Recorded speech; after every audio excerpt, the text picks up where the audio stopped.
Awesome. So the main man, the myth, the legend, Jacob, absolute hero client. I'm just going to go through a little bit of a sort of case study about the last 12 months of 2021 with yourself. So Jacob, anyone who's watching this, they will have either seen your wins, your lessons over the last 12 months anyway, I am sure, or obviously the stuff that we've been doing together. But how would you introduce yourself? How would you describe you? How would you describe Jacob? Sort of your job, age, you yourself. Nice. So, Jacob, I'm 25, going on 26 next year, and I work. I'm a logistics officer in the RAF. Awesome. Yeah, there you go. Perfect. So absolute legend. Like, you love your sort of fitness. You love, obviously, like, you know, socializing. You love everything in general, which is really cool. So looking at that, like when we first sort of had a bit of a conversation, it was back in kind of 2020, off the back of, you know, 2019, the madness of COVID-19 and all the stuff that we'd obviously gone through. I think you'd just gone through your training and all that stuff as well. What was the reality for you before the program, buddy? If you don't mind sort of touching upon that. Yeah. So COVID was not kind, as it wasn't to everybody at that point. But it just sort of, I've thankfully touch wood, I don't think I've had COVID at all, but the after effects of sort of lockdown and all of that kind of stuff, and the constant media beating the drum with the constant death count and stuff like that was not helpful for me on a mental level. Prior to COVID, I'd had a few issues sort of confidence wise, going through training and various different bits like that, and that just continued to spiral. Then COVID hit, and it was like the perfect storm. Isolated in my room, had to basically just working from either an office or my room, going between the two, never doing anything outside of that. All of the stuff that you kind of join up, particularly commissioning to do, that never materialized, and it just seemed to pile on top.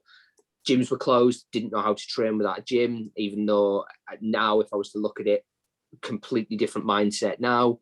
But I was in the mindset, well, the gym is closed, what the hell can I do? I can only go running every day and that kind of stuff. And yeah, it just all kind of came to a head that pretty much probably around about this time last year, I sort of sat in my room and went, shit, I need help. So and it still took a few weeks after that for me to start actively looking for help, but particularly that Christmas period, I just very bad place, drinking heavily, eating too much, just completely not in a good place. I don't blame you on that as well, mate, because I think the reality of the situation was not easy. And I think, like, it's all well and good people saying, like, oh, don't make excuses, don't do this. But at the end of the day, like, if you've got a constant rhythm and you're not really sure where to go, and you're, you know, loss of purpose, loss of structure, loss of routine, it's very easy. And a lot of guys watching this are going to relate to that now. I completely agree. And I've had problems with that. I think before, haven't I? Like, but yeah, sorry, go on, Karen. I think what the main thing is you come out of training and everything's sort of prescribed for you. You've got that sort of structure that is absolutely airtight, and you almost come to rely on it day in, day out. And then suddenly with COVID, basically them going, oh, well, work from home if you can, or you can't really go and do your socialization. You can't let off steam, but you can't go to the gym to let off steam either. It becomes that pressure cooker of, you've got no structure, but still expected to deliver, and no outlet. Man, I had it. So I think a lot of lads probably relate to this in the sense of when they're in school. So anyone who's maybe not been in the military, probably an easy way to describe it is when guys are in school, they've got something to go to every day. They've got a structure. They've got people around them. It's quite a positive environment. And when they leave that and they go into the bigger world, it's quite easy to fall into bad habits, bad routines, because it's easy because there's no real clear direction, or there's no real clear plan in place. And it's kind of day to day instead of the bigger picture. I know Aldo Kane talks about it as well, doesn't he? Like, very often people don't know what they want to do, so they end up not really actually able to catch their tail, and then they end up kind of, you know, let alone looking at the next year to 5 years, that just looking at the next hour, day, and often that, you know, leads to a bit of negativity. Mate, I talked about it, you know, very often with you guys before I had my own fitness coach, Isaac, is I fell into the trap of exactly like yourself, where you want to reach out for help, but you kind of have that paralysis by analysis. And I kind of had that, like, oh, I'm an ex-Marine, I don't need a coach, I don't need this. And it's like, well, actually at the end of the day, if you're lost and stuck, sometimes you do. And that was a huge thing. Like we had a conversation about, didn't we? You know, there are some guys, it's not dominant by military lads in the program. You know, we take on all men. But there are quite a lot of guys in the military naturally that obviously we help, which is amazing. But on that note, dude, like, you know, the first conversation, the first call we had back in, you know, January, literally this year, obviously anyone watching this, they're probably watching it in 2022 now, which is crazy. What did you think? The first conversation we had, I think you were actually, to be honest with you, mate, the first guy who joined in 2022, I believe, 2021, sorry, I think you were the first guy who joined. So, you know, we had that conversation, we had the call. What was your thoughts at that point when you first joined the program, buddy? Majorly, so obviously your text kind of come out of the blue at the time, and I sort of looked at it, and I had the thought of, as everybody does, it's kind of, it's an Instagram message. You get all of them all the time from all sorts of different things, and I thought I'll give it a go, because the conversation that we had seemed very much, it wasn't that normal kind of a computer just putting together a message to try and reel you in. And obviously your involvement with the guy Smesias, who does wins, particularly with Battle Ready 360, sort of drew me in there. Bit of a fanboy on that, but and we had the call. yeah. we had the call, and just what you were saying at the time was just resonating massively with what was going on with me at the time. I decided in the new year, I'd had that sort of not a New Year's resolution, because I don't think they work, but I'd had that right lifestyle change. Moment, and I'd gone, right, things need to change. So I'd already started training a little bit. I'd had a few weeks back in. I was getting back into what was my good routine, but I knew I could feel that all of my stuff was sort of like cosmetic. It was helping in the short term, but it wasn't getting to the root cause issue, and I needed help. And I knew that at that point, when we had the conversation, I was like, you know what? Athletes have coaches. Top sportsmen have coaches, and I thought, you know what? Why not give this a go? And the initial thought when we did it, and I signed up, and I went, right, screw it, I'm going to go for it. Was, shit, I hope I haven't been had. Mate, it's so almost true. Immediately. Yeah, it's so true. And mate, almost immediately. Yeah. Sorry, go on. So almost immediately, you completely dispelled those fears. First open office that you went, right, get yourself into this. Yeah. Which is exactly the way I understand now, looking back, is exactly what you needed to do. Because it's like, right, let's not leave him to sit for a couple of days until I can get him his program. Let's get him in straight away. And it was immediately that feeling of, right, well, there's guys here, regular guys that quite clearly have been in the program. They're turning around and saying that it's fucking changed their life. So yeah, right, I think I've made a good investment. And it was all that, not justification, the thing in my head that always said was, I could spend the same amount of money as I've spent on this, on a new TV, all sorts of various different things, on going out and getting pissed up, on takeaway and stuff like that. And how much better off would I be for it? Or I can invest the money into myself and develop myself from stuff that really needs addressed now, because if I don't address it, it's never going to get addressed. I think you've described that perfectly, in the sense of, a lot of lads will try and do things on their own, but very often it's quite difficult on your own to self-assess your own deep issues, because if you could do that, you would have already solved them. You know, you might be able to solve surface level. Oh, I feel slightly overweight, or I feel like I'm lethargic, or I'm out of routine, so I'll get into another routine. But it's actually addressing deep-seated problems. Like I posted today, and I talk about it quite often. You aren't just one thing. You aren't your body fat percentage. You aren't, the routines you're in. You are the self-beliefs you have inside you.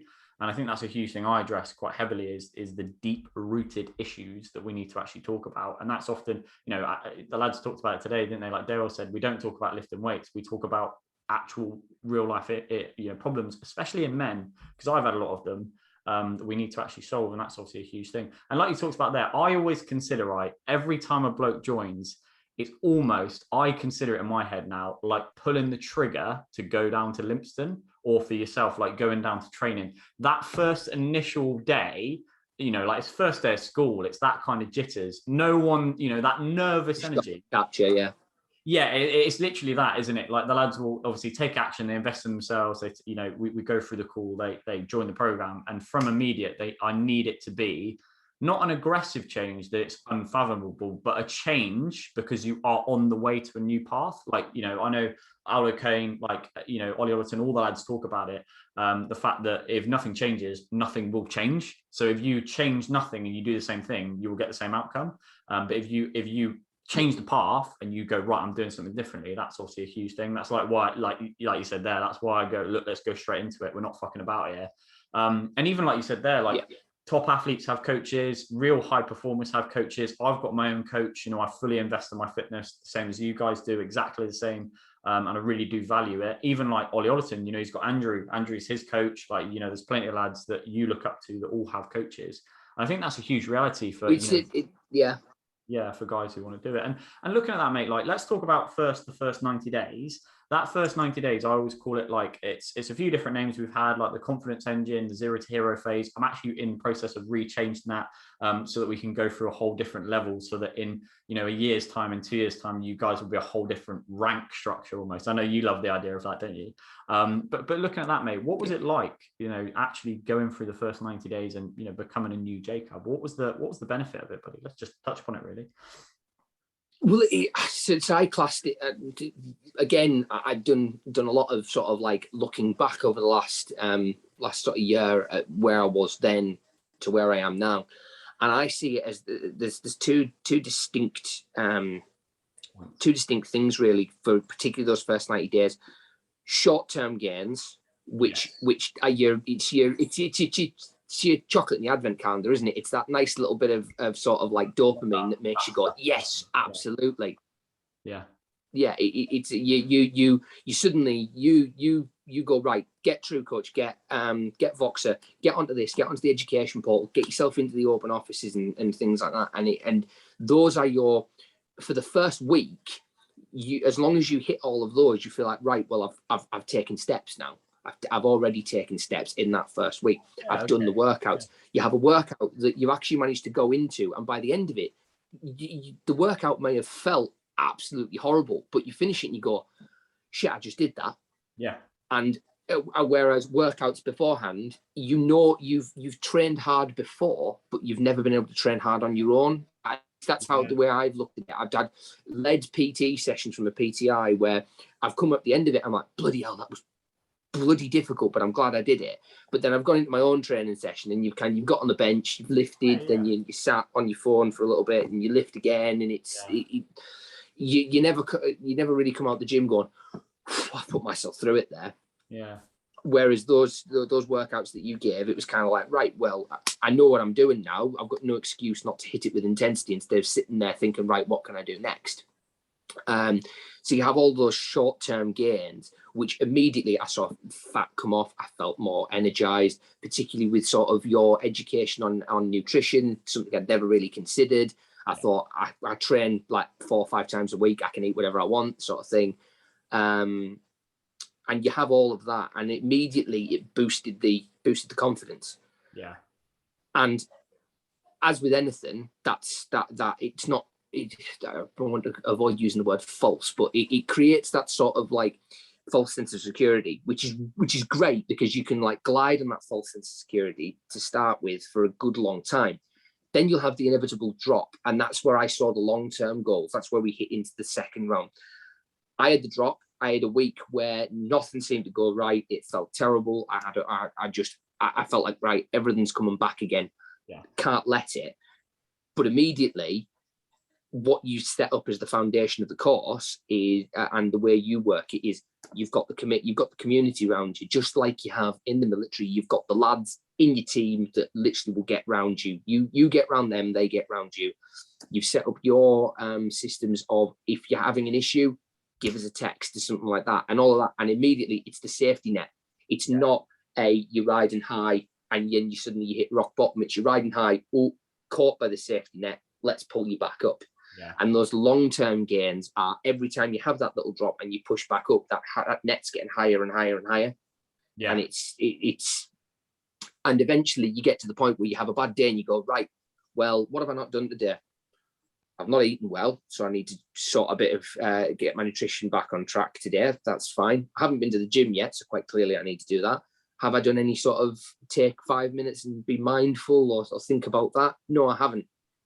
I tell you what, if I change those 3 things, it might be 10 things that's an issue, but if I change those 3 main things, I'm good. And you really sort of build into that, and that's the way I've saw it in 90 days. From day 1 to day 90, I'd gone from, in such a short space of time, being, if I have a bad week, feeling like there's absolutely no hope, oh well, that's it, and it's spiraling, to it being a bad half a day and going, right, well, what can I do? What do I need to do to fix it now? Yeah, I think that's the biggest thing. Is it's very often easy for blokes to get into that habit of like, I've had a bad 7 days, and that defines the year. And then it's like, or mate, like, being really honest with you, like, lads will come to me and they've had a bad event, like a really bad event. They've had someone die, they've had this happen, they've had that happen, they've had all these things go on, and that fucking takes over. And the mental bandwidth, I know we've talked through, kind of things, whatever. But what happens is when that happens, like you say, I'm kind of there to go, that it's like course of a ship.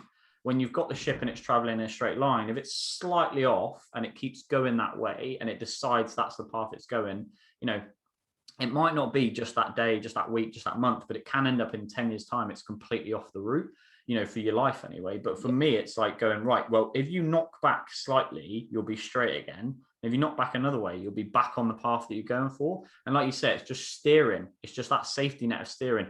I think a huge thing, and actually I've really thought about this quite deeply over the last 12 months, the biggest thing we're able to do, mate, is constantly remind all of you how you're getting on and where you're going. Because when you're trying alone, it's huge, isn't it? I tried it alone. And when you try alone of like, oh, I want to try and improve this, I want to try and do that, and you have no accountability, like you said, whether it's training, whether it's nutrition, whether it's just your mental attitude or your mental health, it's actually reminding you every day with the community, with the support, with the content and the network you're part of, that what you're trying to do, what you're trying to continue to achieve, how you're trying to develop. And that reminder is almost like every day is almost like the 1st of January. Because it's, you've got that like, oh, I'm on a resolution, I'm on a new me, I'm on a new you, and push into that. But mate, you have described that really well, Jacob. That's awesome. Yeah, Mondays for me, that's the big thing. Yeah, Mondays are the 1st of January. Every week. Right, new week. What am I going to do to smash it? Yeah. And I always talk about, don't know, like in a really good quote from my coach, one of my coaches, Phil Graham, is that you can start a diet halfway through a packet of crisps. So you can have a packet of crisps and halfway through be like, you know what, I'm going to put the rest down. And it's like every new breath you take, you can decide to become a new man if you decide to. There needs to be actions. You can't just do it by just deciding. You have to take action steps towards it. And obviously a big thing for most of you guys is when you commit to the program, that's the first action. Like you said, you've got that first system in place to create that sense of clarity. I think, when you talked about false confidence, I think that's what happens is it's the clarity of the direction you go in.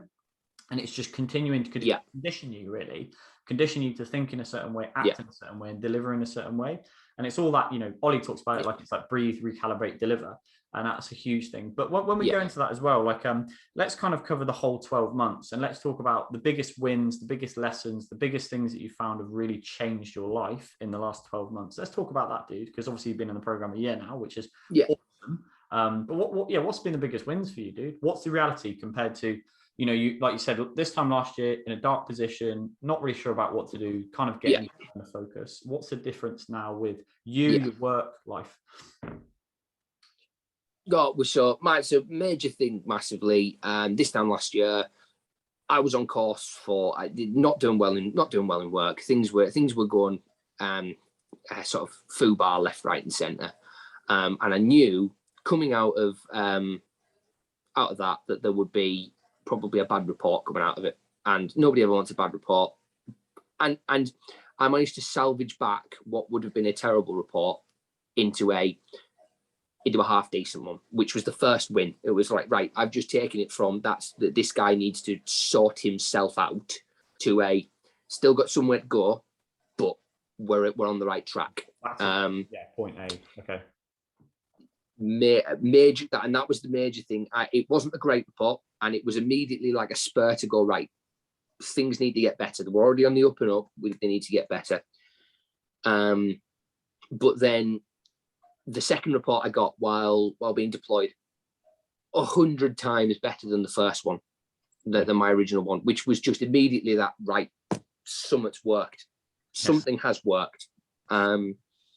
So those major things, and just overall a sense of confidence. I mean, to me, my biggest wins, I sort of I rank them, but they're all equal really. But ranking them sort of in mentally, physically, and then sort of everything else. But the mental ones for me are the big ones because that was the biggest issue. But the biggest win I can see is when I talk to people, and I talk to my old boss, or I talk to my parents, or I talk to people that knew what had happened in that period of time, and they go, "You're a million times different to this time last year. You are a completely different person." Yes. And you just have that moment of going, well, if it's visible on the outside, because it's like, I look at it a bit like when you're training. So if you start, it's exercising and you're overweight, you're sort of a big person and you're overweight. You might not, looking in the mirror, notice, because you've got to look at yourself every day in the mirror. Yes. Some people that are outside of it are the people that see the most drastic changes. So over the period of a month, you could have dropped loads and loads of weight, but you don't see it because you're looking in the mirror every day and you don't see that gradual change. But somebody who saw you a month ago and then today goes, bloody hell, you're looking good.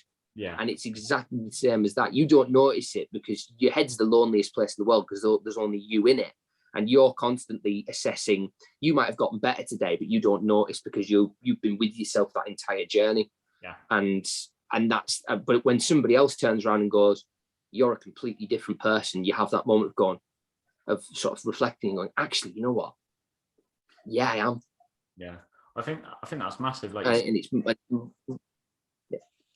Sorry, go on. Yeah, I was just going to say, it's that real sort of that positive dopamine reaction of going, something's worked. Well, when we think about that as well, and we look into it, like you said, you maybe were on not necessarily a bad report, but just you needed a bit of help, you needed a bit of support. Now you're in a position, like you said, you went from a good report. What's the reality in your work life now? Let's sort of touch upon that. So right now, are they looking at you as need help, or what are they looking at you as now? So it's a bit different at the moment. Change jobs, just in the early stages of being trained up for the job. But for me, I think the main bit is that I'm not afraid of doing the job anymore, which is something that I absolutely was in the previous job and just in general, just particularly. So it was just before I joined the program, the thought of going away, deploying, was terrifying. I'm like, I don't think I'm capable of this. I don't think I'm good enough. Everything up until that point had told me, you are not doing well at this job. Yeah. I went on deployment. There was still that little bit of trepidation, but it felt better. And I sort of walked into it. First couple of days were a bit kind of find your feet, as they always are. And then eventually I hit my stride, and that stride didn't stop. From what I could see, I didn't have a bad day. I had busy days, but I didn't have a day where I kind of got to the end of it and went, oh, I fucked up royally there. It wasn't doesn't work like that. It wasn't like that. And immediately it's something that I know when I'm talking to senior officers and stuff like that. Before it was kind of like, yes, sort of really meek. Now I can talk to them on a level of, I've got that respect for the rank, obviously, but it's more of a, right, I'm here, this is me, this is what I can offer. Yeah.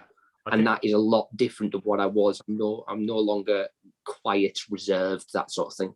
I think I talk about it quite a lot in the mental health lectures and everything that I deliver to you guys about that area. It's like when you build when you build a robust body, you will build a strong, robust mind because you create calluses in your brain. Like you say, if you're going into a task and you've failed everything you've ever done and you don't feel confident in your own abilities, and that's what confidence is your ability to rely on something or someone. So very often it's yourself. If you don't have that self-confidence internally, it doesn't matter what you try and do, it's not going to change. Like you say, so when you build the thing of like, I'm fucking smashing my workouts, I've got high discipline, I've got high structure, I am someone who will do what I said I was going to do, and take action to make that happen. You build that self-confidence internally. And actually looking on that, let's go kind of back to the fitness element. You went from kind of, like you say, a bit tentative, not really sure what to do. Let's talk about the big wins fitness. What have you achieved in the last year from a lot of different things? particularly some of the messages you just randomly send me and go, "Oh, I've done X, Y, Z," and I'll be like, "Okay, Yeah. Jacob, fair play." But like, we'll go on. So let's talk about that. Yeah. Okay. So obviously, again, this time last year, training's always been a major part of kind of my life since I decided to join up, and it's always been my route back to base, essentially, of get myself back in a good place. But particularly the last year with the gyms being closed, I was completely lost. I didn't know what to do to train to get myself on that even keel. Running felt horrible. I was still running, but I was finishing a run and going, that didn't help. Actually, I feel worse, and various bits like that. And then joining the program, we obviously immediately talked about, we think that one of the things that I need to know what I'm doing as I walk into a gym. I need to strap on the kit, tip my bag in, get in, put it down, and go right straight into it, and not spend the next 5 minutes going right. Pull-ups, we'll do pull-ups, that kind of thing. Yeah. And that majorly. So from beginning to end, it's been really helpful just having that roadmap, and seeing also through the workouts that the roadmap, that there is a roadmap, seeing how, right, so we were doing that, okay, that's building that core. Now we're on to strength. Now we're on to metabolic conditioning. Now we're on to all that. And then the major win, I think, came in at, some people would say a fitness test, but fitness test is something that we have to pass, and that's by the by. I did a Murph challenge. When we were deployed, on a station with some. There's the American Army were there, and it was Memorial Day. And on Memorial Day, I'm the room I'm staying in on the base is with the physio that we deployed with. And he's a big phys nut. He does CrossFit, all that kind of stuff. He's an ex-PTI. And he sort of wakes me up at sort of 5 a.m. and goes, "You like going to the gym? Come with me." I'm like, "What? Right, okay, no problem." It drags me out and says, "Right, get your fizz kit on." It comes with me. And he goes, "Right, we're going to do a Murph.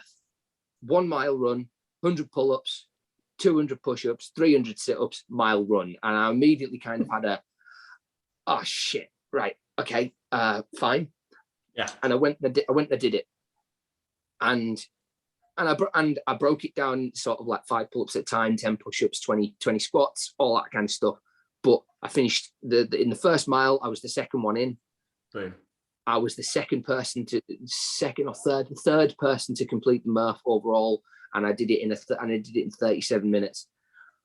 Your brain, particularly my brain, when you hear mile run, 100 pull-ups, when 3-4 weeks prior I couldn't even do 1 pull-up, 200 push-ups when I'm like I get to 70 and I'm dying. Yeah. And then 300 squats. Okay, right. How am I supposed to run a mile after 300 squats? I immediately sort of had that. You have that thing of going, "Oh God, I don't think I can do that." Then to complete it in 37 minutes, just had that moment of, bloody hell, I've just done that. Yeah.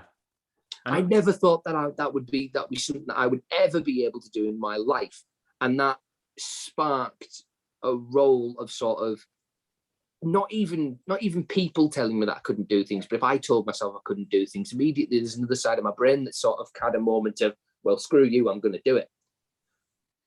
So that was the first major win physically, and then obviously because I've kind of showed myself to be somebody that will get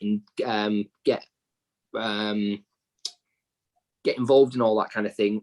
The physio once again was just kind of like, right, we're organising a battle PT challenge. It's the Americans, it's the other nation that we're there with, and it's us, and there's going to be 4 teams. Do you want to join the NATO team, which is going to be a mixture of all three nations? And I went, and I sort of had that moment of, oh yeah, stretcher run. Oh, I remember how honking they were training and stuff. And then but then again had that, my brain went, you're not going to be able to do that. So then the other side of my brain went, screw you, I'm going to do it. Fuck off, yeah. And I went and did it. Yeah, basically that main thing of, well, just fuck you. Yeah. And I went down again. Again, it was 4 o'clock in the morning, because we couldn't do anything at a decent time of the day, because one, it was too hot. I'm there. I'm stood there with the stretcher next to me, and it's like, God, I remember all this. Not only did we achieve it, 3 mile stretcher run, mile and a half running with a Bergen, and then a fire truck pull, but we only went and bloody won. Yeah, I remember that. And that was the great thing of going, bloody hell, I was dying all the way through it, but I just went, 6 months ago, could I have done that? No.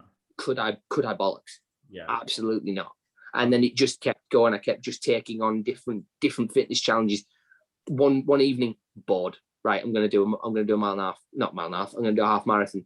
Yeah, I remember you did that. it. You're like, I was dying by the end, but I did it, and it just all of those physical wins going. That's down to the program. That's the fact that I know week on week I might feel like I'm not getting any better because I'm not able to deadlift over maybe 80 kilograms. I've just gone up to 80 kilograms. That feels like my ceiling. And that's week on week. But then suddenly I do that challenge and I've just achieved it. And it's, and you really have that moment of, that's all down to the fact that I've got a structured training plan. Well, what might have happened before, like you said, and I'm sure this is reality for a lot of lads, is they won't see progression aggressively. But then what you don't realize is you're not just lifting 80 kilos, you're lifting 80 kilos week on week consistently. So actually you're building calluses. Yeah. It might be the first 80 kilos you lift is really difficult. 12 weeks later, you might lift the same weight easily. And then eventually, like you say, when you come to do those type of events and those type of challenges, and you've built that self-confidence that you can stick to a program, when you pick the stretcher up, you've got the confidence in your head to say, fuck off. I don't want to listen to these self-doubts. I'm going to keep going. And it won't happen overnight. Like you say, it's 6 months, 12 months. It's rebuilding you as a person. And I think as we go into next year as well, mate, I know already there's a lot of other bigger challenges that we're going to take on, but that is the process, isn't it? A lot of lads want it tomorrow, but it's like, why want it tomorrow when today improved by 1%, and then in a year, in 12 months, in 6 months, so on, you can actually get that to there. Like we said, the first 90 days is those big wins. Absolutely. Yeah. And I think it's that, again, false economy of that's perpetrated by the fitness industry. Yeah. Everything is 30-day abs, 30-day back, and everything like that. And everybody thinks that after a month they're going to look like Cristiano Ronaldo or The Rock or something like that. And one thing that you've gone through from the beginning to the till now and always preached is, this is not a crash diet plan. This is not a you will look like a Greek Adonis in a couple of weeks of my training. It's this is a structured lifestyle change that eventually, if you do it right, you will look the way you want to look. But that's down to you. That's not down to this magic shake or the fat burning lollipop. Best quote I've ever heard you say, best thing I've ever heard you say is like, I've tried 7-day diet plans, I've tried fad diets, and then you were like, I joined the program and I realized, oh fuck, this is the real deal. And I remember that in like one of the chats we had. I was like, fucking hell, fair play. When we look at that as well, Jacob, like looking at, like, this is probably going to get posted in January. So there's probably a lot of lads that are sat in your exact position, but 12 months ago. And they're underconfident, they're stressed, they want to achieve things. No bloke wants to just fucking go downhill. No one wants to get serious issues down the line, but they're lacking the confidence to actually start. What would you say to them about joining this program, mate? What would you say to them about taking action, investing in themselves, becoming part of the Warriors, buddy? I think trying to put it in the most succinct way possible. I think money spent improving yourself is never money wasted, in my opinion. Any money you spend improving yourself is never, ever, ever money wasted. And no amount of money can ever buy a second of time. So do it now, because that's such a you can spend your entire life sat there going, oh, I'll do it tomorrow. Oh, I'll do it tomorrow. I will eventually get a handle on this. But what you're offering is that, right, there's your ladder. Yeah. Use it. Yeah. Basically. And that's it's like that old joke, isn't it? Of the bloke sat on the top of a river Bloke comes along, says, we'll get you, well, during a flood, basically, sat on the top of a roof during a flood. Boat comes along, we'll take you away. No, God will save me. Helicopter, no, God will save me. Finally gets to heaven. He says, God, why didn't you save me? He said, I sent a boat and a fucking helicopter. What more do you want? That is gold. That is gold. That's good. I'm using that as a post. Mate, that's brilliant. I always think about it as the train. I always think about it as like, we're a train, right? Yeah. And we keep passing through one station because we're on a bit of a route, picking up lads and getting them onto a new path. So we're sticking them on a different train. And we go past the first time and the bloke goes, oh, I'll wait for the next one. I'm not going to get on this one. And then before you know it, it keeps going around. And eventually he's been sat in the train station for fucking 80 years. And you're like, mate, just the best thing you've said just then. I know Al O'Kane and Ollie Overton, the rest, all of the lads preach this, right? You cannot buy 1 second of time. And the biggest thing I think is if you remain in a stuck position, it is your choice at the end of the day, because the money will get spent somewhere else. Money's it's earn and spend. That's the nature of the beast. That's how it works. However, like you said there, the time and the show is going to go on. You know, unfortunately, no one's yet invented a time machine. If anyone has and they're watching this, please let me know. Like you say, no one's invented it. So at the moment, it's not a case of being able to do it. But mate, that has been absolutely awesome. And it's been great to obviously go through this. And I'm buzzing to obviously see you smash it next year with all sorts of other challenges and everything we do. Closing sort of statement. If the lads are kind of, you know, they're a bit nervous to reach out maybe straight to me or to the rest of the team, if they wanted to speak to you, would you sort of be happy to do that? If they want to drop you a message or they want to speak to yourself, because obviously they're going to join, if they're joining the program, they're going to be very indoctrinated into the community anyway. Normally anyone who's military or anyone who's a bit, you know, going that way, I put them straight your way because I know what you've been able to achieve. Would you say that you'd be happy for them to message you? Absolutely, yeah. I'm always happy to sort of have that chat, because I think really what is the point of having this kind of having this improvement if you can't then pass it on to other people and help other people? Yeah, I always think about that. I don't know. I talk about the snowball effect of like we're picking up guys and helping them, but actually what it does is your partner, your family, your mum, your dad, your seniors, your whoever is going to get the benefit. Because if I create a fucking world of unstoppable, confident, robust men, then that means that everyone on the planet is going to benefit from that naturally. So mate, this is awesome. Like, this has been fantastic. And final statement, right? 12 months in, we know that we're going to continue to keep smashing it. Would you say the last 12 months have changed your life? 100%, without a shadow of doubt. That's fantastic. Perfect, Jacob. I'm going to stop the recording there. That's been fantastic, dude. As I say, anyone who's watched this back and you've always taken inspiration, you will have. I know you fucking will have. The man's banging out 100 pull-ups, for God's sake. Like anyone, obviously drop Jacob a message or me a message. It's been fantastic to obviously talk today. I'm going to stop the recording there.